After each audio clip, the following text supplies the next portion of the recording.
Today, the message is called Put Off and Put On. Put off and put on. Now let us say that together. Say, put off. Say, put off sin. Say, put off the old man. Say, put off iniquity. Say, put off lies. Say, put off worldliness. Say, put off shame. Now say, put on. Put on Jesus. Put on joy and peace. Put on health and wealth. Put on the Holy Spirit. So we are going to learn today how to put off and then put on. Now, the central principle of a godly counseling is put off, then put on. That's the central principle of every godly principle. Don't do this, but do this. The Bible says the Holy Spirit is the counselor, but the Bible says he will be the one speaking from behind us and say, don't turn left, don't turn right, go straight. He will instruct you, this is the way you need to follow, walk here in it. So he will inform you of the right decision. The right decision.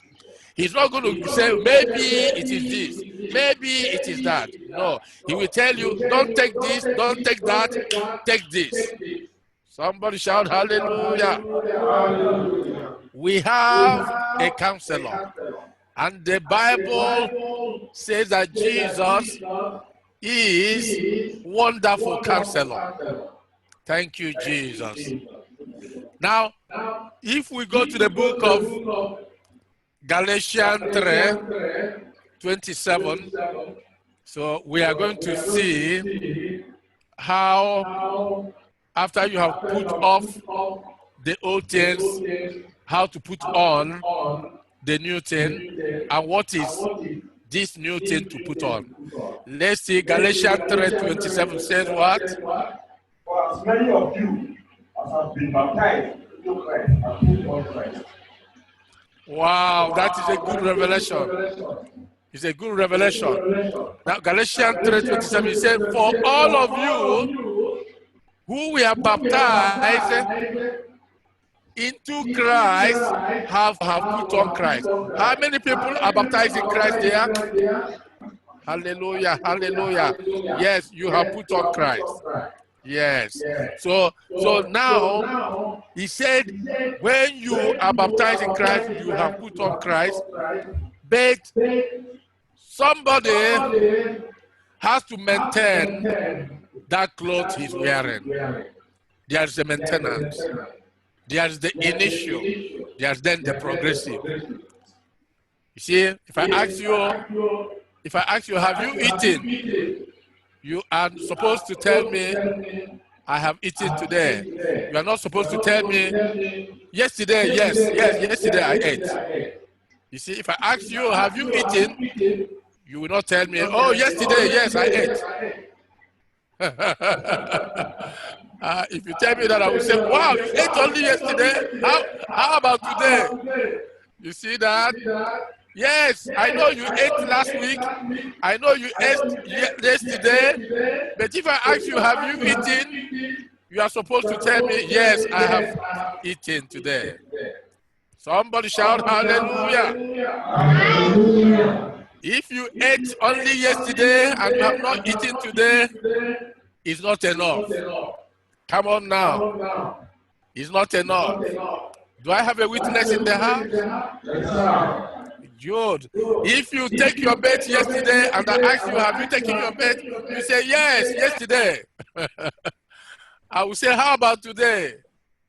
You see, we need to maintain our Christian life. When you put on Christ, you need to maintain progressive progressive living in Christ. Progressive living. Somebody shout hallelujah. Hallelujah. So this is very, very important, but it's a good revelation to know that when we are baptized, we put on Christ. It's a very good revelation. You can underline that. That is very powerful. Because that is why baptism is very important. It announces to the principalities and to the powers that you are clothed with a new clothing. You are clothed with Christ. You are no more pretending. You are no more hiding. Anybody who sees you will see Christ already. Before you are baptized, you are hiding. If they ask you, you may say, oh, well, I'm just following there. If they ask you, do you go to that church? You say, yes. No, I follow my friends. I follow my friends. But the moment you put on Christ, if they ask you, you say, yes. Oh, I love it. I have compassion. I have passion for the Lord. I want to save others. I want to save other people. You see that? Now, you are no more hiding because your uniform, your dress is Christ. Hallelujah. Amen. We are putting on Christ. Now, our major text will be from Ephesians 4. We are going to see it from 22 to 24. Let us go there. Please, our reader, jump on it. Ephesians 4 from 22 to 24. That you put off concerning the former conversation, the old man, which is corrupt according to the deceitful lust. 23. And be renewed in the spirit of your mind. 24. And that you put on the new man, which after God is created in righteousness and true holiness. Wow. Fantastic. Fantastic. This is awesome, isn't it? He said that in reference to your former manners, to your former conversation. Yeah, sometimes I love the old English. Former conversation. You see that? He said in respect, in reference to your old ways of life, to your former behavior, to your former character, to your former habit. He's referring to the former way of your life. He said now the advice is that ye put off concerning the former conversation.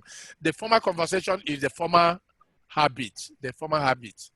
You can see that your conversation came as a result of your habit. It's a result of your heart.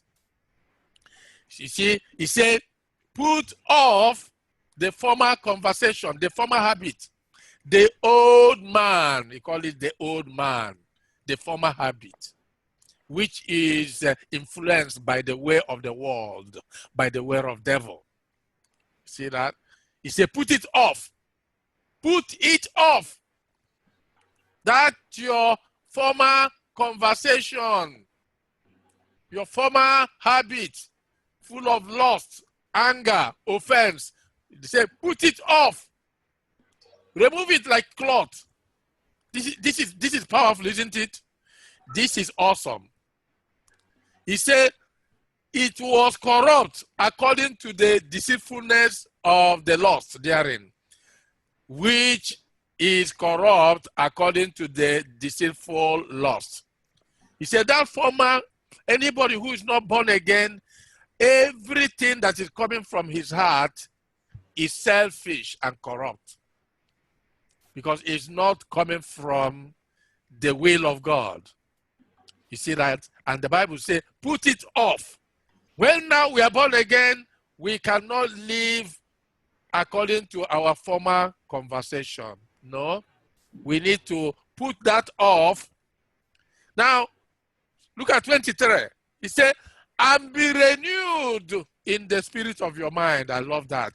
It tells us the process. Process. There is process to doing everything right.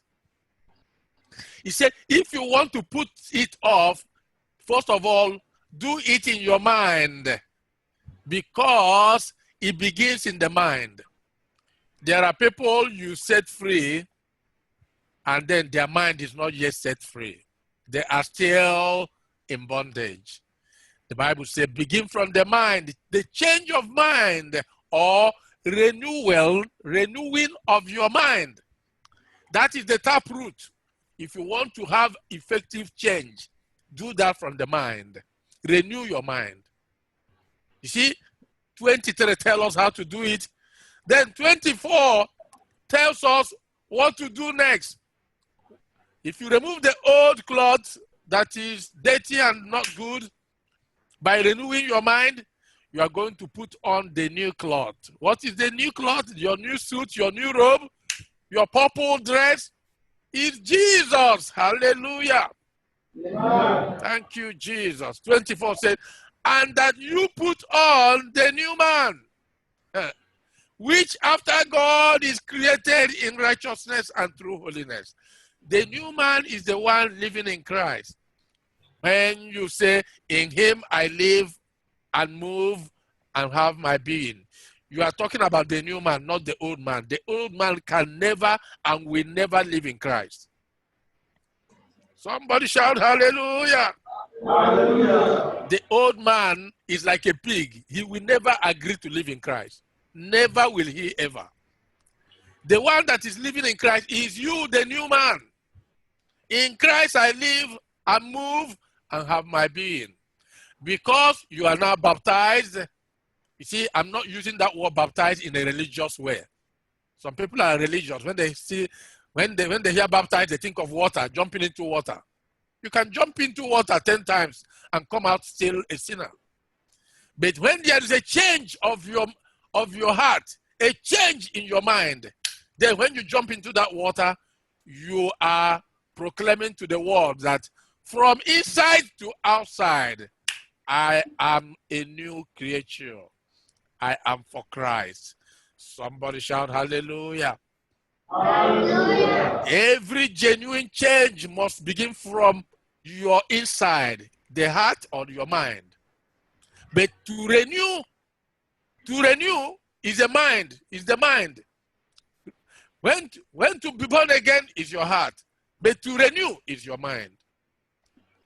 If I see somebody who is born again, I know that something new has happened in his heart. But if I see somebody who has good behavior, who is a child of God in the way he behaves, in the way he has patience and gentleness and love and joy and goodness and faithfulness and long-suffering and self-control, I know that something has happened in his heart and also in his mind. Somebody shout hallelujah. Hallelujah. You see that? When it happens in your heart, is in your spirit. But if it is in your spirit, yes, well done, congratulations, but it needs to come out in your character. Then you renew your mind, it is already in your character. Somebody shout hallelujah. Hallelujah. Your mind governs your character. There is two lights in your life, just like there is two lights in our world, the sun for the day and the moon for your night. There's two major lights. One is in your heart, the other one is in your mind. The light of your heart governs your spirit. The light of your mind governs your body. You see that? That is your character. Some people have light in their spirit, they don't have light in their mind. They say, I speak my mind, I speak it, I'll tell you everything I want to tell you. No, you are not talking like God. You are not talking like born again. You can't tell me everything you want to tell me. No. The Bible says you must mix your word with salt. You must salt your conversation. You must be diplomatic. Anybody telling anybody their mind, their truth, whatever they call, the way they are, is not a good man. You can't. Because Jesus taught us how to speak to others. In Colossians 4:6, you can learn how to speak to others. So you don't speak what you call the way it is. No. You speak prophetically, the way it ought to be. That's how you speak. It's not the way it is, the way it ought to be. Come on, church, are you hearing what I'm saying? Sir. If you are speaking the way it is, you are still speaking the old conversation. You are still speaking the old man, the way it is.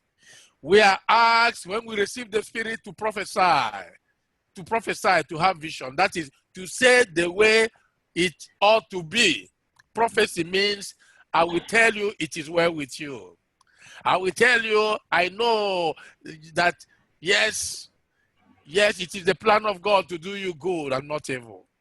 I'll tell you that the Lord is thinking of you for good.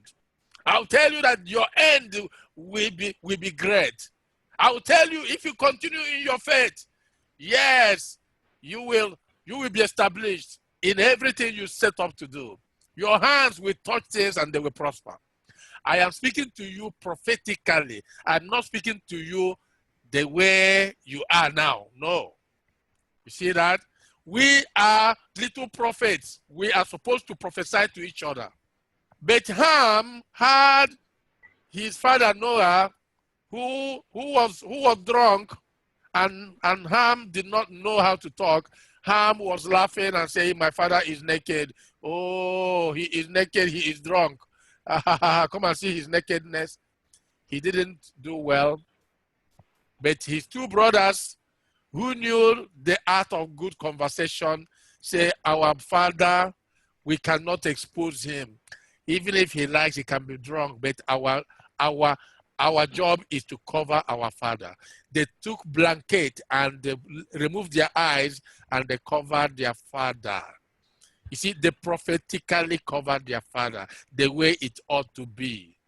Our father needs to be covered the way it ought to be, not the way it is. You see that? Not the way it is, the way it ought to be. You see that? They covered him. When the father woke from his drunkenness, he said, "Who covered me?" They said it was Shem and Japheth. "How about Ham?" "No, he didn't cover you. He was laughing at you." What happened? The father spoke. You know that whatever the father speaks will come to pass, I tell you. The father spoke and said any future for Ham will be taken over by Japheth and by Shem. And that is what is happening today. You see that those two races, those two worlds, they are still dominating the whole world up to today because of the blessing of the Father. Somebody shout hallelujah. Hallelujah. Thank you, Jesus. You see that? So instead of speaking the way things are now, speak the way things ought to be. Somebody shout hallelujah. Hallelujah. Yes, we must speak prophetically. Let's see it in Colossians 4 verse 6. Colossians 4 verse 6 says what? Let your speech be always seasoned with salt, that you may know how you ought to answer every man. Amen. Wow. Isn't that wonderful? Let your speech be always with grace, seasoned with salt. Salt is sweet. Salt is sweet. And salt is a preservative. That you may know how you ought to answer every man. This place is too important that if I were you, I will today make sure I cram it. I cram it in my mind. When I say, what does Colossians 4:6 say? You just go ahead and say it without looking at the Bible. Let your speech be always with grace, seasoned with salt, that ye may know how you ought to answer every man. How you ought to answer every man. And I tell you how you ought to answer every man prophetically. Prophetically. Not what they are doing now, but what they ought to have done. If we always speak what they are doing, we are killing them. We are making them, because we are a royal priesthood. We are a peculiar people. We are prophets. We are prophets of God. We are not speaking the facts, no, and calling it the truth. I have so many of my brothers. but their levels are not right. Every time they say, we are saying the truth, we are saying the truth. No, they are killing their generation. When you continue to say what you are using your eyes to observe, you are damaging your generation. You are supposed to speak what they ought to be, not what they are. For example, as I'm looking at you there now, I know what the Lord says in Jeremiah 29:11 for you. Come on now, church. In Jeremiah 29:11, he said, I know the plan I have for you. And that's what I will tell you. I know the plan God has for you. It is good and not evil. Your end is going to be great. You are going to be successful. Come on, somebody. In that case, I am prophesying. I am not speaking the fact. I'm not saying, oh, because you are running away from police, because you are struggling, oh, it is all over for you. You are not going to make. No. I'm a prophet. I'm going to talk about the future, how it ought to be. Thank you, Jesus. You see that? Because anyone that receives the Spirit of God has the spirit of prophecy. Anyone that receives the Spirit of God has the spirit of prophecy. Joel 2:28 says what? The spirit of prophecy. Joel 2:28 says what? And it shall come to pass afterward that I will pour out my spirit upon all flesh. And your sons and your daughters shall prophesy. Good. Your old men shall dream dreams. Your young men shall dream visions. Hallelujah. Say, I shall prophesy. I shall prophesy. Amen. Amen. That's your portion. Stop saying, I'm telling the truth. I'm telling the truth. You don't even know what the truth is. Some people think that reporting what they are seeing with their eyes means telling the truth. No, they are in the lowest level. They are in the valley, lowest level. What you are seeing in your eyes is not the spirit, it's not the truth. God does not look at things and then report. No, God looks in the spirit, he looks in the heart. Thank you, Jesus. Are you getting the point? Yes. You must speak prophetically about things. See, in my career, I have met people who always, any move you make, they report it, they say they're telling the truth. Won't we tell the truth? Well, we tell them that what they're telling is facts, not the truth. They're telling facts. Facts are the things that are happening physically. They don't know what is happening spiritually. What is happening spiritually is the prophecy, prophetic things. So that's what you should be saying. Thank you, Jesus. Yes. Is this still helping somebody? Say hallelujah. Hallelujah. Hallelujah. Thank you, Jesus. Look at the next level. It says that we must do away with the old man. The old man. The man of the former conversation. And then clothe ourselves, put on the new self, the new man, which is made in the likeness of God himself, created in righteousness and holiness of the truth. It's only the new man that can talk about righteousness, holiness, and the truth. The truth is not on the side of the law. The truth is on the side of the grace, the new man. When somebody is saying all those things they normally say, do you know what they say? They say, I'm telling the truth. Let us go to John and see what is the truth. What is the truth? So the truth, look at how Christ said in John 1, I want to show you what we have received. When we put on Christ, what do we receive? It's in John 1, 16 and 17. When we put off the old man, we put on the new man. We receive John 1, 16 and 17. Go ahead. And of his fullness have all we received, and grace for grace. For the law was given by Moses, but grace and truth came by Jesus Christ. Wow. Wow. Look at that. You know, when those people who are attacking you when they are queried, why are you attacking him? They will say, we are telling the truth. The truth. Wow, the truth is not in the law. The truth is not legalism. The truth is not saying the facts, the things the devil is showing you. No, that is, you are killing that man. That is not the truth. The truth is what God says. The truth is on the side of Jesus. The truth is Jesus himself. You see, 17 tells us what the truth is. For the law was given by Moses. The truth is not by the law. The truth is not by the law. It was given by, the law was Moses. But look at where the truth is. The truth is on the side of Jesus. But grace and truth came by Jesus Christ. Where is the truth? On the side of Jesus. If anybody is quoting laws against you, he's not telling you the truth. If anyone is having mercy on you, having forgiveness on you, he is on the side of the truth. Clap your hand for Jesus.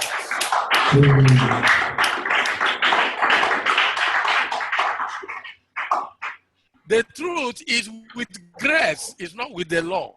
The law is alone. Truth is with grace.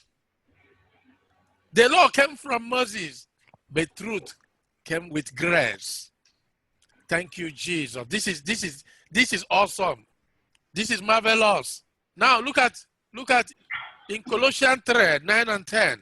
So since we have received the grace and truth, we don't lie to one another anymore. Now Colossians 3, 9 and 10 says what? Lie not one to another, seeing that you have put off the old man with his deeds, 10, and have put on the new man, which is renewed in knowledge after the image of him that created him. Amen. Hallelujah. This is now because you have put off the old man and you have put on the new man Jesus. Lie not to one another, because you have the power not to lie now.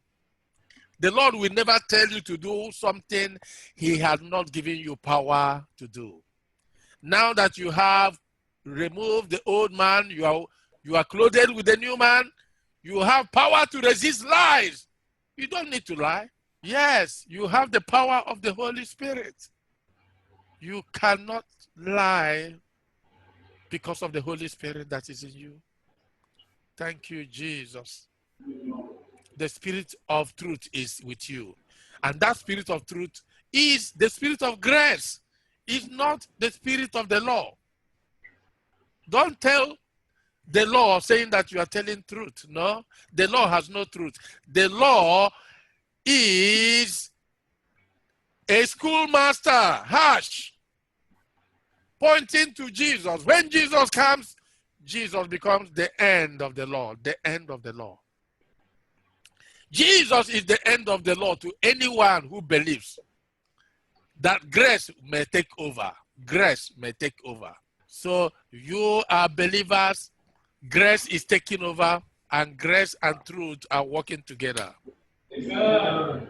Thank you, Jesus. You know, to rightly divide the word of God, you need to get these things right.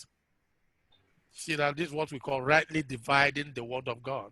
You know that during the trial of Jesus, Jesus talked about this issue. And Pontius Pilate asked Jesus, what is the truth?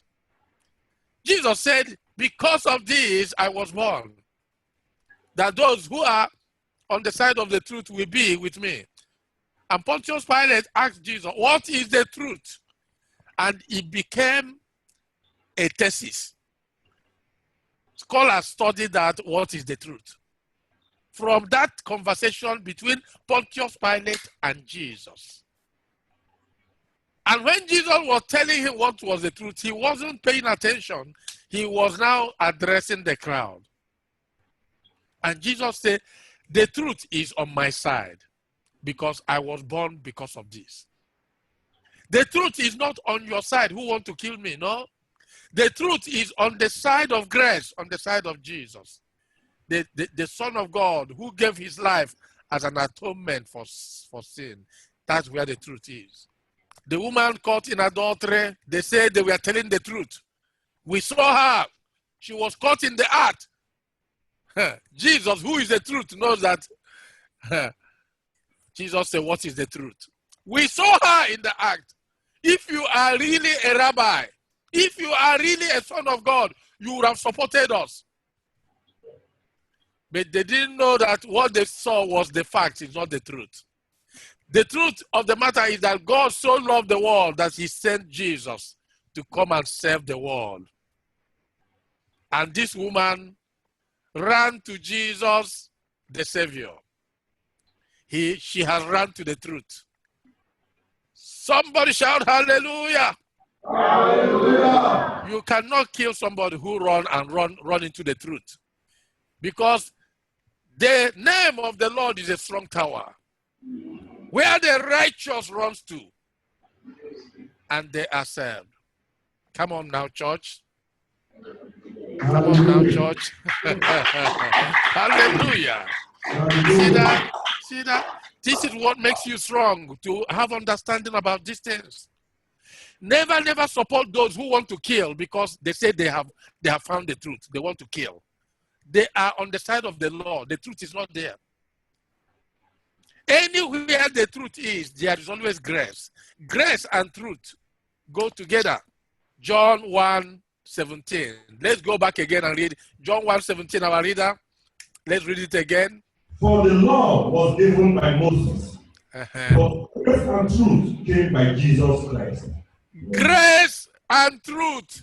Truth is on the side of grace, not on the side of the law. They were carrying stones by the law to kill the woman. But the truth is on the side of Jesus, on the side of the Lord. When the woman ran to Jesus, she got the truth. Tell your neighbor, truth is on the side of Jesus. Truth is on the side of Jesus. Yes. I want to raise up sons and daughters who know their right, who know the blessing of the world, that they will never allow a witch or a wizard to curse them again. Never allow that. Never allow somebody who has seen something wrong in your life and is using that to curse you. Never say yes to that. Because you have a prophetic ending. You have a destiny. And the truth about you is that God has a good plan concerning you. That is the good thing about you. There is a good plan God has concerning you. Amen. His plan for you is not evil, but is for good. Amen. Even those things that are bad, they will turn later for your good.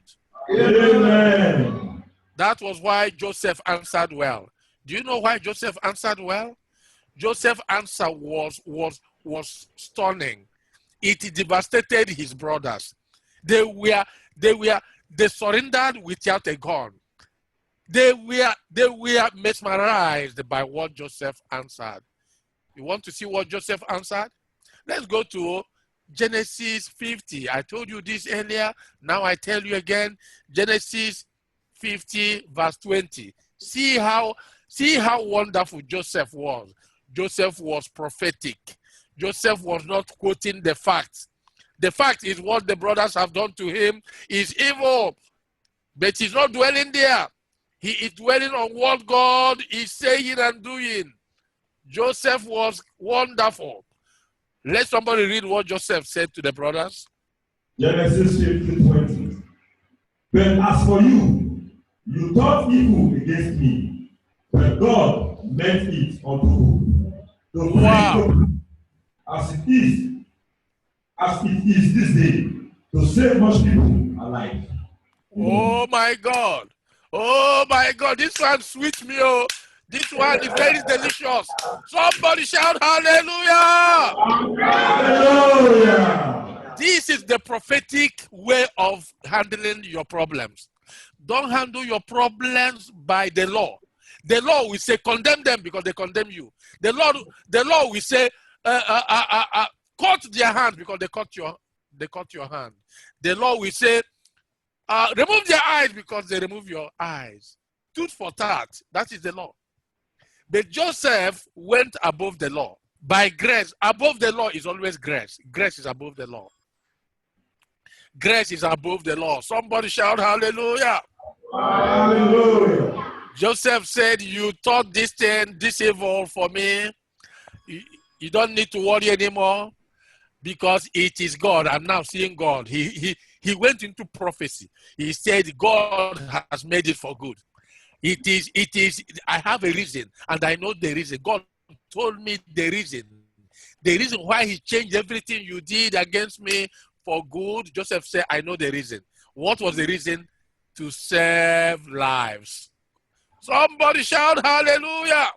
Hallelujah. Touch somebody and say, my life is to save lives. My life is to save lives. And that is why we forgive quickly, because our life is to save lives. That you are doing good does not mean that you will not be attacked, child of God. Is somebody hearing what I'm saying? That you are doing good does not hinder. It didn't hinder that Joseph was bringing food to his own brothers. When they saw him bringing food, they said, the dreamer is coming. Let us kill him and know what will happen to that dream. Some people think that because they are doing good, then everything will be good, good, good. No, it's not like that. But God will not allow you to be overtaken. He said, there are many afflictions to the righteous, but the Lord delivered him from them all. From them all. You will be delivered from every affliction.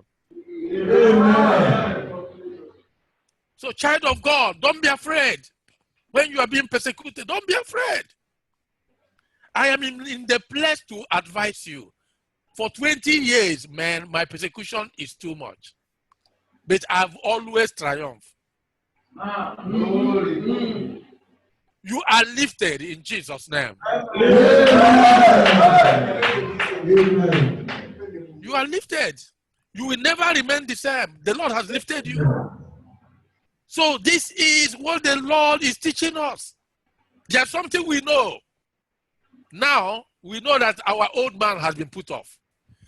Now, but we are still struggling how to walk with our new man. And that is what I'm teaching us today. You walk with your new man by prophesying. Don't prophesy what the way things are. No.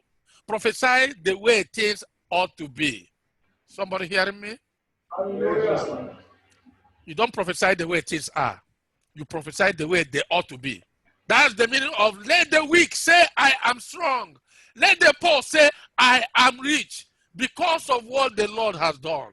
Amen. That is the new way to see things. You live the prophetic life because you have the Spirit. Yes. Romans 6:6. In conclusion, Romans 6:6. Knowing this, that our old man is crucified with him, that the body of sin might be destroyed, that henceforth we should not serve sin. Amen. Somebody shout hallelujah. Hallelujah. Because your old man has been crucified when Christ died on the cross, you cannot serve sin anymore. You have the power not to serve sin. You can say no to any sinful attraction. Because greater is he that is in you right now than he that is trying to seduce you and lure you from the world. When they are making all those their conversations, walk away from them. When they are criticizing the man of God near you, walk away from them. When they are speaking those evil, the old language, walk away from them. And then speak prophecy to yourself. Say, my little shall be more than 1,000. The Lord has blessed me. I am able to overcome all my enemies because of the blood and because of the testimony. You begin to speak what God has spoken concerning you. Your little shall be more than 1,000. Say, my little shall be more than 1,000. My little shall be more than 1,000. Say, my little shall be more than 1,000. My little shall be more than 1,000. Amen. The Lord will honor you. Can we rise up and pray? Lift up your hands and thank him. Lord, we bless your name. Lord, we thank you. Lord, you are awesome. Lord, you are wonderful. I want you to keep calm while I prophesy unto you. Thank you, Father.